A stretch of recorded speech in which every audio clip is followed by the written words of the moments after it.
Pasižiūrėkime, ką tas žmogus, apie kurį jūs dabar galvojate, pasakoja kitiems apie jūs, pasakoja savo draugams, gal galvoja ką apie jūs. Tai gali būti ir draugė, romantinis partneris.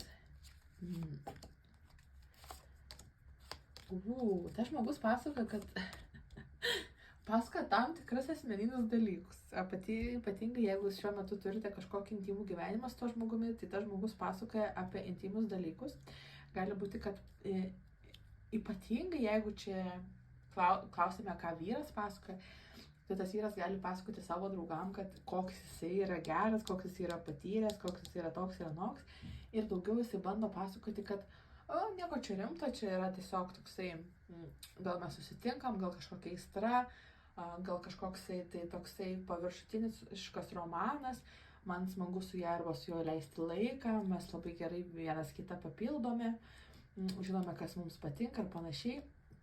Daugiau tokia energetika, kad žiūrėk, man nieko čia labai svarbaus nėra, daug emocijų nėra, bet užtat mes fiziškai labai vienas kitą suprantame ir gerai leidžiame laiką.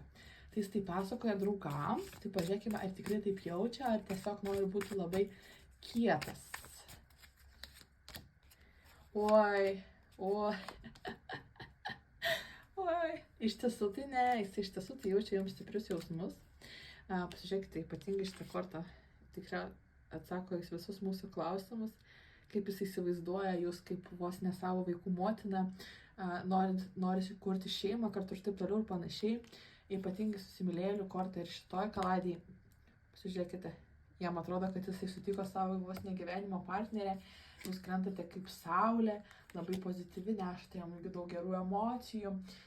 Jisai taip pat galite būti vandens ženklų daug yra, žuvis, vėžys, skorpionas, liūtas, arba gali būti dar žemės ženklų, jautis, mergelė, kas ten dar ožiaragis, bet nebūtinai iš tiesų krenta jau visi čia ženklai, bet tas žmogus labai bijo būti skaudintas, jis bijo labai būti skaudintas, jis labai bijo karmos tam tikrą prasme, jisai 222 laikmatį gali būti jums kažkoks ženklas, bet iš esmės tas žmogus sako, aš bijau likti skaudintas, aš matau su juo savo ateitį, aš matau kažkokią tai perspektyvą, bet aš noriu nors nueiti, aš geriau pats nueisiu, man mažiau skaudėtų, man matote, čia korta rodo, kaip žmogus juda į priekį, nenori eiti į bendravimą. Kaip įdomu.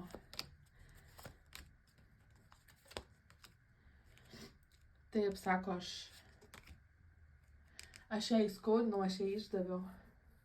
Sako, aš kažką padariau, kad aš jai kažką padariau, aš ją išdaviau, aš ją apgavau, arba ne taip galvoja, kad aš tai padariau dėl to, kad tu viską užbaigčiau, nes man skaudės.